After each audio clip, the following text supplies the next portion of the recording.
Olá a todos do Conexão Marxista. Eu sou Arthur Henrique, professor de História no Ensino Público do Estado de São Paulo. Estou aqui a convite do nosso estimado Carlos César para dar continuidade à apresentação e à análise dos textos que Marx leu para compreender o processo colonial na América. E o texto que vamos apresentar hoje é o livro A História da Conquista do Peru, mais uma vez escrito pelo William Prescott. Esse livro ele é publicado pela primeira vez em 1847 e vem bem na esteira do sucesso da sua obra anterior, sobre a conquista do México. Na verdade, a ideia de escrever um livro sobre a história da conquista do Peru veio porque quando o Prescott estava preparando os seus escritos, preparando seus manuscritos para publicar sobre a história do México, ele se depara com várias fontes, vários relatos, enfim, vários documentos que se referiam à invasão dos espanhóis à América do Sul, a chamada História da Conquista do Peru. Então, aproveitando o sucesso de crítica e de público da sua obra anterior, o Prescott se dedica a escrever agora a História da Conquista do Peru. E exatamente por isso, por ser, entre aspas, uma continuação da sua obra anterior, ele vai utilizar praticamente a mesma metodologia. Ou seja, ele vai recorrer para diversas fontes primárias.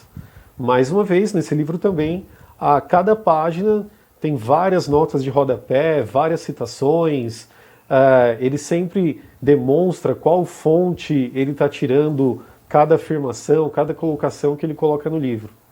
E o estilo de escrita também é bastante semelhante à sua obra anterior, que é, na verdade, um estilo do próprio Prescott, né? Um estilo que você não parece estar lendo um texto de história, um livro de história. Você parece, muitas vezes, estar lendo um romance. Tanto é que, em vários momentos, o Prescott ele utiliza de falas, né? Ele pega aquilo que os personagens históricos teriam dito, né? A partir dos diários, né? Os documentos da época. Ele usa isso quase como se fossem diálogos mesmo de um romance. Então, a escrita do Prescott acaba sendo bastante fluida. Então, assim, por essa forma de escrita e pela quantidade de documentos que ele apresenta, a quantidade de fontes, é um texto que vale a pena ser lido até hoje, embora seja um livro do século XIX, de tal maneira que muito do que foi publicado aqui não faz mais sentido, já foi ultrapassado. Mas ainda assim, tamanha riqueza de fontes e a própria maneira do Prescott escrever, que é um livro que vale a pena. E além disso, mesmo como nós veremos, o Prescott tendo a cabeça ali na cultura ocidental do século XIX, ele consegue perceber, ele consegue entender que o processo assim chamado da conquista do Peru foi, na verdade, uma invasão dos espanhóis a uma sociedade bem estabelecida. Bom, as principais fontes que o Prescott utiliza para escrever essa obra vêm dos arquivos, né, do acervo da Real Academia de História, em Madrid. Lá ele teve acesso, por exemplo, aos escritos do Juan de Sarmiento, que era um dos navegadores ali no contexto da chamada conquista. Assim como, a título de outro exemplo, os textos do licenciado John de Gario, que era o presidente do Conselho das Índias Ocidentais, ou seja, era alguém que estava presenciando os acontecimentos a mando da coroa espanhola, né? Mas o Prescott utiliza também de, digamos, fontes de segunda geração. O caso mais evidente disso são os escritos do Garcilaso de la Vega. Esse Garcilaso de la Vega, ele era filho de um espanhol com uma mulher inca. Então, na verdade, os escritos dele acabam sendo o que nós temos de mais perto de um relato dos incas a partir dos próprios incas, né? Claro, o Garcilaso não vai ser um inca de fato, né? Ele já tinha sido ali incorporado à sociedade espanhola, tanto é que a sua formação vai se dar na Espanha, mas, por conta de sua mãe ter sido uma inca, ele vai se dedicar a recuperar, digamos assim, parte da memória, parte da história desse povo. Bom, mas o Prescott, ele utiliza também, né, ele dialoga, analisa historiadores da época. Por exemplo, o professor Munhoz, que era um dos acadêmicos, né, da Academia de História de Madrid. Inclusive, esse professor Munhoz foi quem cedeu a maioria dos documentos, né, a maioria das fontes para o William Prescott, mas ele analisa também outros historiadores, por exemplo, o Fernández de Navarrete, também da Academia de História de Madrid, dentro de vários outros. Bom, o Prescott vai apresentar a visão mitológica dos Incas para o surgimento daquela civilização, na qual concebem que Pachacamac, ou Viracocha, que seria a entidade criadora de toda a realidade, de tudo que existe, teria enviado o Deus Sol e a deusa Lua, que eram ao mesmo tempo irmãos e amantes, e eles teriam utilizado uma ferramenta, né, uma cunha de ouro, para moldar ali todo o relevo da região, do Vale do Cusco, do entorno do Lago Titicaca, e assim eles teriam povoado aquela região. Daí os Incas se considerarem os filhos do Sol, né? Eles, dentro de sua mitologia, seriam os descendentes diretos do Deus Sol. Mas é claro, o Prescott vai se preocupar também em apresentar as origens históricas, né? Baseado principalmente na arqueologia, e o que se destaca bastante, né? Visto que o Prescott está escrevendo ali no século XIX e ele já teve acesso a muita coisa que hoje se comprova, né, no que se refere à origem dos Incas. Bom, os Incas teriam sido não os primeiros a ocuparem o Vale do Cusco. Na verdade, antes dos Incas, vários outros povos já ocupavam aquela região. Tanto é que a crença em Pachacamac, em Viracocha, representaria de fato uma espécie de sincretismo, né? Tanto que vários dos templos que os Incas utilizavam eram templos de outros povos, né? Eram templos que tinham sido construídos num período ainda mais antigo, né? Então, na verdade, os Incas não foram os primeiros a se estabelecerem naquela região. Porém, eles foram os primeiros a estabelecerem um Estado centralizado e muito bem organizado. Dessa forma, vários outros povos, várias outras tribos vão ali se incorporando aos Incas e com isso eles se expandem, né? O líder dos Incas, que vai passar a ser denominado de Sapa Inca, se torna ali o grande imperador da região. E com isso ele inicia uma expansão militar, anexando e incorporando vários outros povos, várias outras tribos, várias outras regiões, e assim vai se expandindo o Império Inca. Vale destacar então que o que a gente chama de Inca, na verdade, não é uma coisa só. O Império Inca, ele seria, com todas as aspas possíveis aí, seria na verdade uma federação de várias nações, de vários povos diferentes. Incas seriam somente aqueles descendentes diretos dos primeiros habitantes da cidade de Cusco. Eram esses que eram chamados de Incas, de fato. Embora outros povos, né, outras nacionalidades, digamos assim, eram incorporadas ao Império Inca. Mas quem se denominava Inca de fato eram os descendentes diretos dos primeiros habitantes de Cusco. E Inca também era como se chamava o imperador, o Sapa Inca. O detalhe é que, de maneira diversa ao que aconteceu com os astecas, que também incorporavam vários outros povos, os Incas vão ter uma forma de dominação diferenciada. O próprio Marx, quando está ali escrevendo, né, anotando sobre o livro do William Prescott, ele percebe isso e escreve que os Incas tinham uma forma de dominação muito mais sutil, era muito menos militarizada do que a dominação dos astecas, né? A primeira coisa que os Incas faziam quando eles conquistavam, quando eles anexavam um povo, era fazer aquele povo abandonar a sua língua original. Eles tinham que passar a adotar a língua dos Incas, o Quechua. Da mesma forma, eles tinham que abandonar a crença em suas divindades e tinham que seguir a crença, né, seguir ali o panteão dos Incas.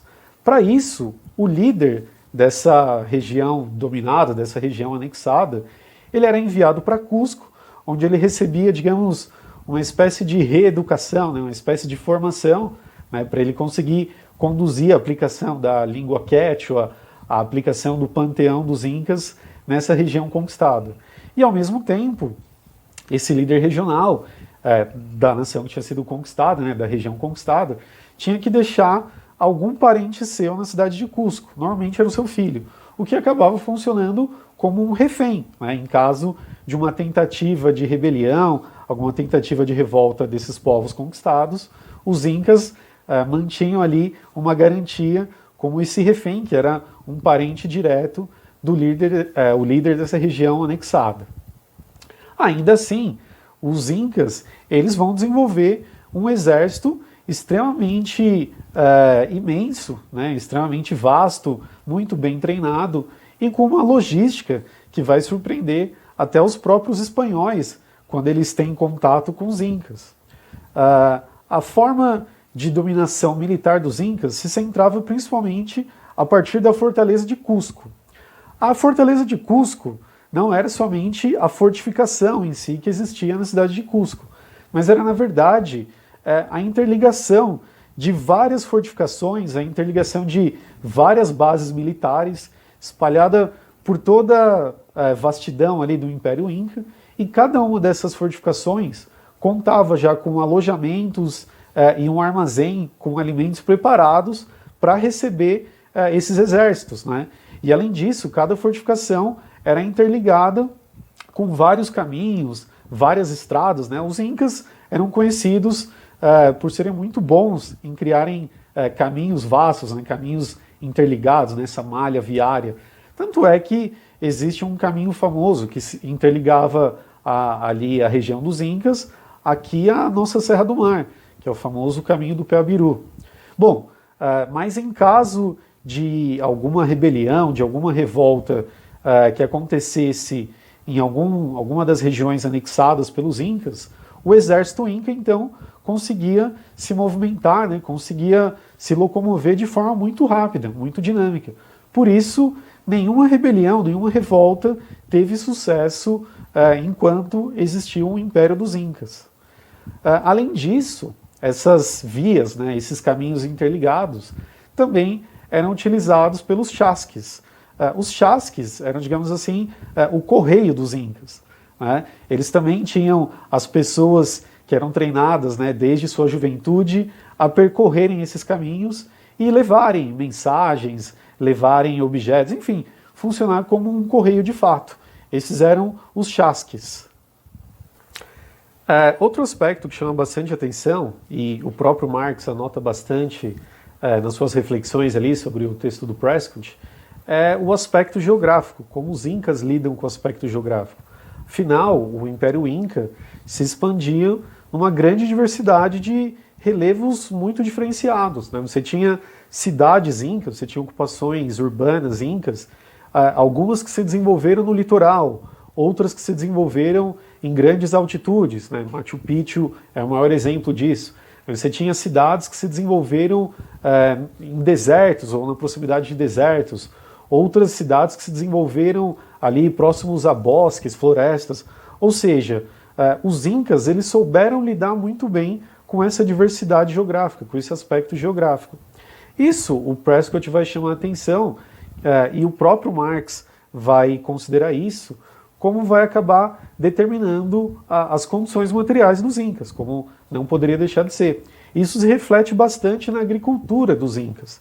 Tanto é que o Prescott relata que quando os espanhóis têm contato ali com os incas, eles vão considerar que aquela agricultura era provavelmente a agricultura mais desenvolvida do mundo, né? Não só pelos incas terem cultivado alguns dos alimentos dos mais nutritivos, né? Alguns que continuam sendo consumidos até os dias de hoje, como por exemplo o milho, a batata, a quinoa, dentre outros, né? Folha de coca, que se destaca bastante nos dias de hoje, mas não só por esses cultivos, mas também porque os incas teriam desenvolvido um pensamento que era de fato científico, uma forma científica de lidar com a agricultura. Eles sabiam lidar muito bem com as diferentes estações do ano, sabiam lidar muito bem com os diferentes relevos, né, como desenvolver o cultivo em cada região, em cada localidade. Isso chama muito a atenção dos espanhóis e o Prescott destaca bastante esse aspecto, né? Na pecuária também, os incas eram bastante destacados, digamos assim. Tanto é que o Prescott vai relatar a imensidão do rebanho de lhamas e vicunhas, né? Vicunha é um outro camelídeo ali da região dos Andes. Então Prescott vai relatar a vastidão desses rebanhos, né? Que no caso as lhamas, né, elas curiosamente pertenciam todas ao imperador, eram todas de propriedade do Sapa Inca, né? Então, embora as lhamas, né, tivessem muita importância ali para transporte, para eles extraírem lã, ou até mesmo para alimentação, né, o abate desses animais só podia ser feito com autorização do Inca, né? E muitas vezes as lhamas eram utilizadas em rituais religiosos, né, ali em sacrifícios e tudo mais. Então, o rebanho dos Incas também se destacava bastante. Além disso, a divisão das terras entre os Incas era muito bem estruturada. Para a gente fazer uma pequena analogia aqui, da mesma forma que ali na Europa medieval você tinha ali nos feudos, né, a divisão da terra em 3 setores diferentes, né, ali o manso servil, o manso senhorial e tudo mais, os Incas também tinham as terras divididas em 3 setores. Só que era aqui as terras do Sol, as terras do Inca e as terras dos camponeses, né? As terras do Sol eram aquele setor em que tudo que era produzido era voltado para sustentar os templos, né? Os sacerdotes, enfim, eventualmente animais para sacrifício, ou mesmo manter materialmente esses templos, né? O que era produzido nas terras do Inca, evidentemente, serviam para abastecer ali os luxos do Inca e da sua família, né, das pessoas ali do seu entorno. E, por fim, as terras dos camponeses serviam ali para que cada família cultivasse os seus meios de subsistência.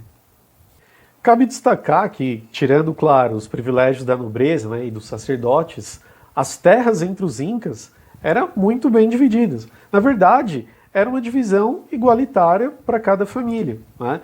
Cada família tinha exatamente o mesmo pedaço de terra, que era suficiente para cada família garantir a produção, né, o cultivo ali dos seus meios de subsistência. E no caso da anexação de um novo território, essas terras eram redivididas para manter essa divisão plena, né? E também, a cada ano, né, a cada virada do calendário dos Incas, também acontecia uma nova divisão de terras, né? Tanto que o Prescott compara essas divisões ali, né, com o jubileu, né, aquele processo de redivisão de terra do povo hebraico da antiguidade. Ele faz esse comparativo. Mas o fato é que o acesso à terra, e na verdade o acesso aos meios de produção entre os Incas, era garantido pelo Estado, né? Então veja, os meios de produção não eram sociais, mas eram coletivos. O Estado garantia o acesso à terra e aos meios de produção. Tanto é que, de acordo com a lei dos Incas, quando a pessoa chegava a determinada idade, né, normalmente em torno dos 20 anos, por lei, a pessoa tinha que casar, né?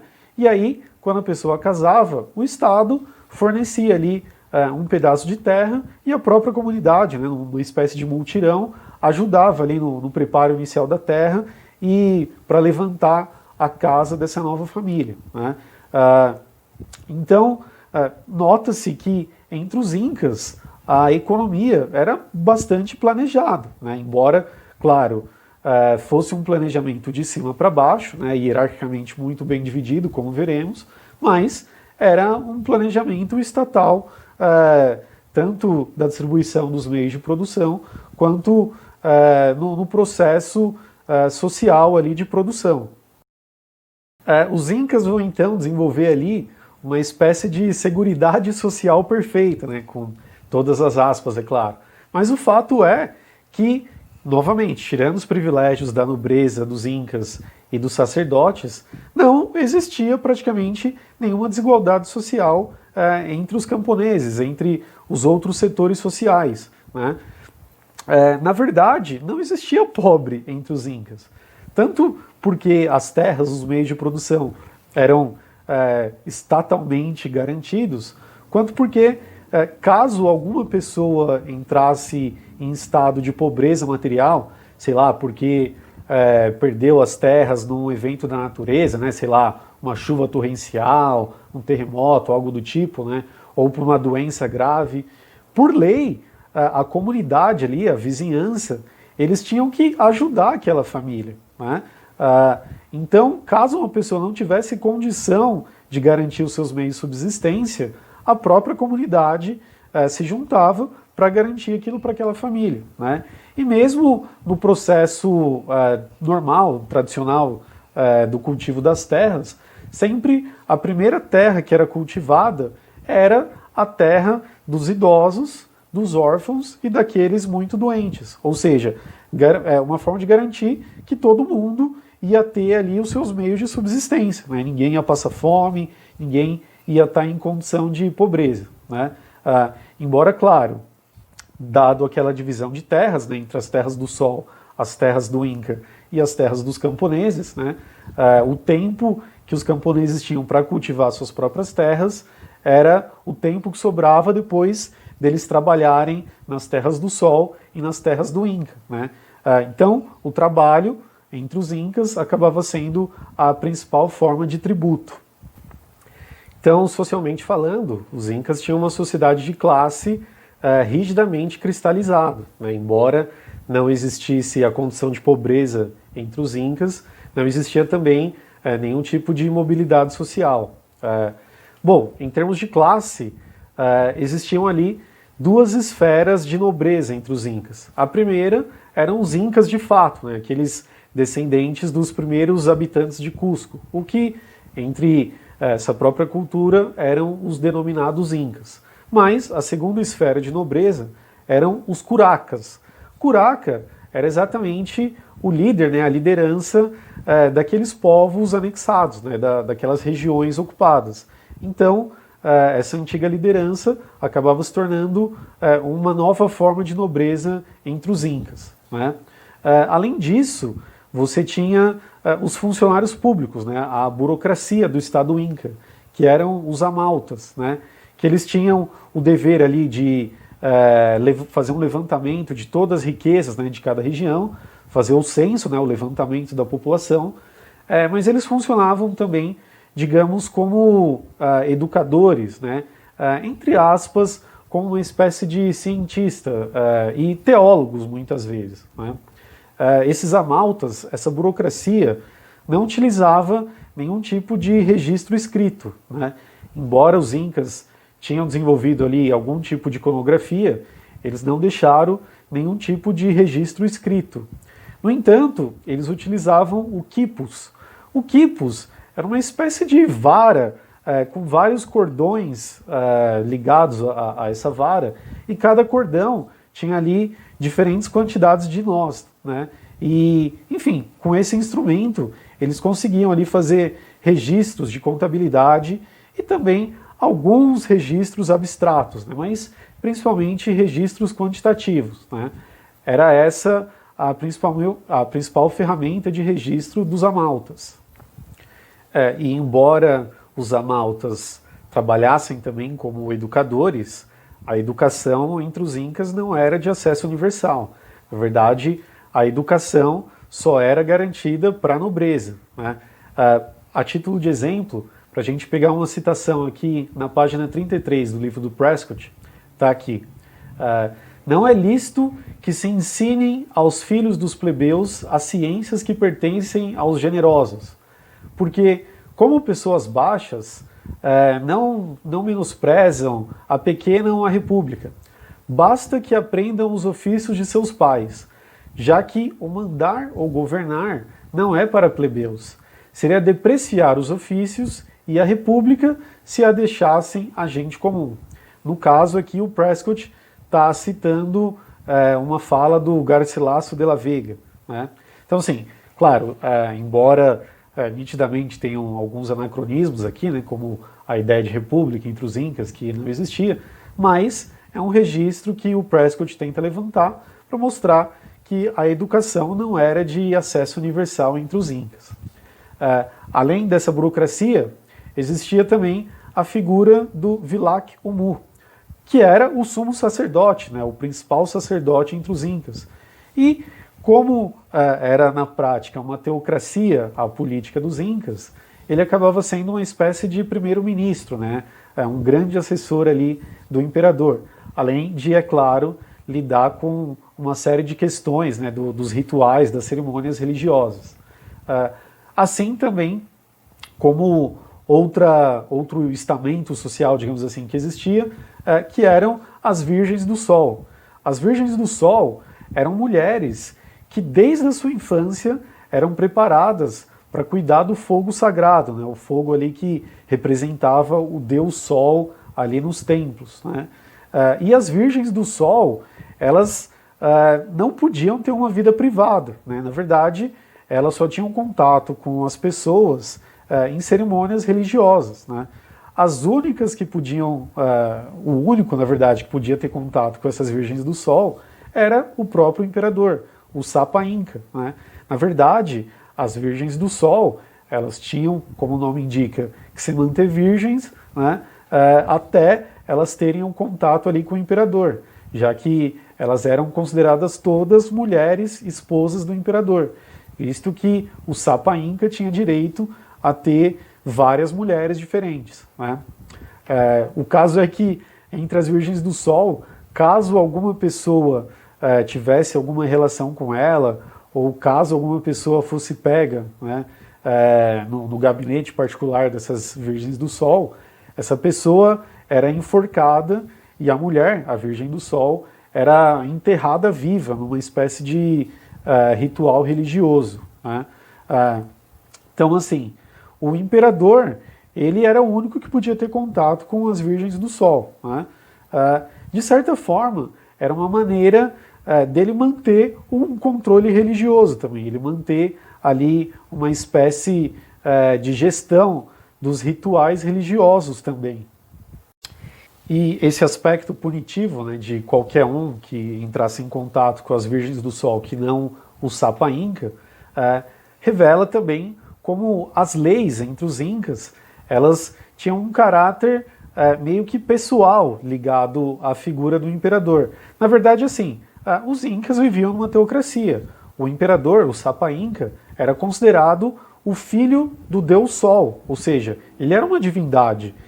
As leis entre os Incas eram consideradas manifestações diretas dessa divindade, do imperador.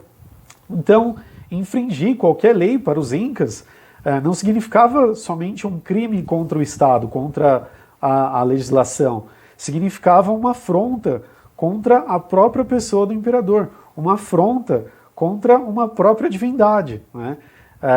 Então, era dessa forma que o sistema jurídico dos Incas funcionava, né?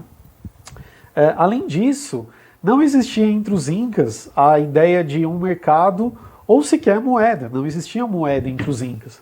Embora, claro, existissem, né, alguns processos de troca, eram trocas muito fortuitas, né?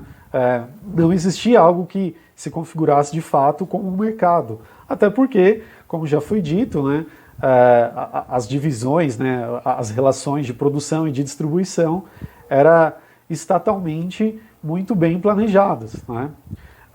Então, é curioso como o Prescott lida com toda essa situação, né? Conforme o Prescott vai escrevendo, não deixa de ser curioso notar, digamos, o choque que ele tem, né? E ele está lidando ali com uma civilização que não é ocidental, né? E é extremamente avançada para os padrões da época, mas não tem aspectos que para o Prescott eram tidos como naturais, né? Como, por exemplo, a ideia de moeda, de mercado, né?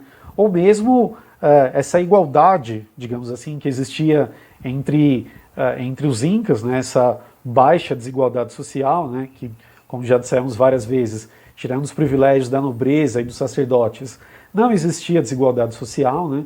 É curioso como o Prescott lida com isso, né? Você vê a angústia dele de ter que escrever sobre uma sociedade que não é ocidental, mas que é muito desenvolvida. E ele resolve isso de uma maneira muito curiosa, né? Ele vai falar que ele vai recorrer à moral cristã para, digamos assim, revelar uma suposta superioridade dos espanhóis, dos europeus, em relação aos Incas, né? Porque mesmo ele reconhecendo todo esse caráter socialmente avançado dos Incas, ele vai dizer ali que onde não há tentação, não há virtude, né? Então, é dessa maneira que ele tenta justificar ali a superioridade dos europeus em relação aos incas.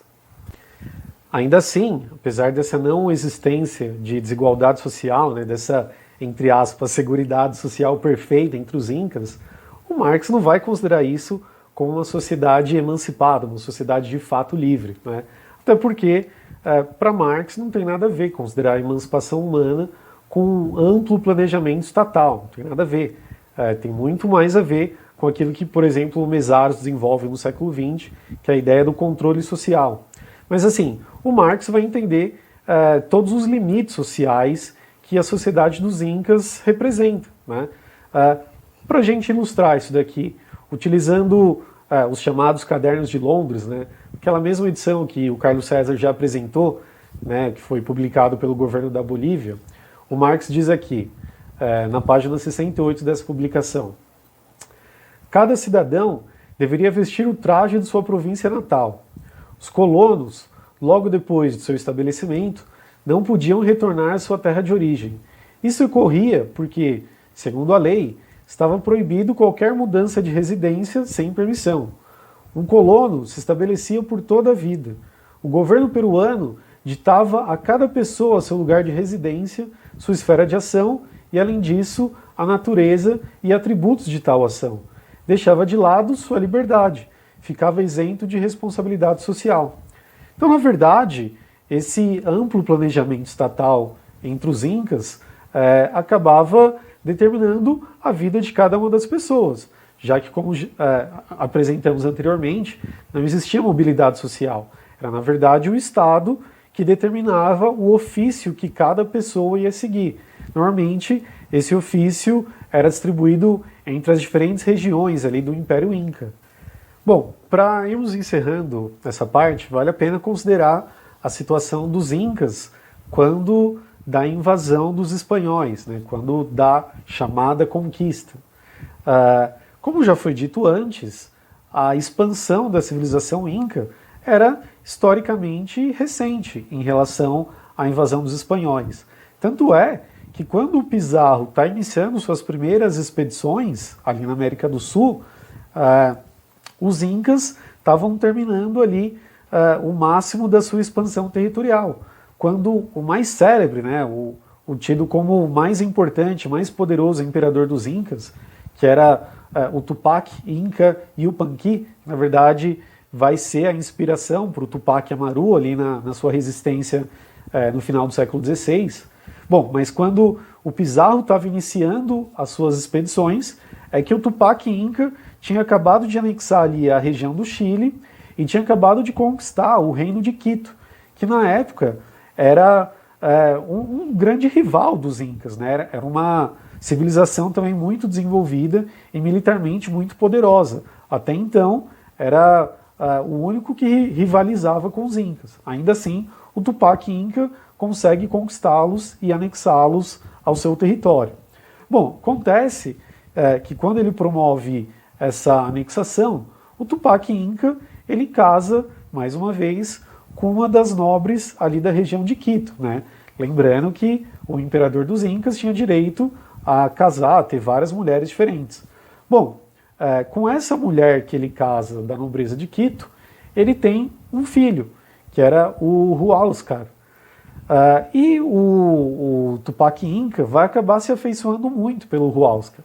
Tanto que pouco antes da sua morte, pouco antes do seu falecimento, ele vai determinar que o Atahualpa ia governar uma parte do Império Inca, exatamente a parte ali da região de Quito.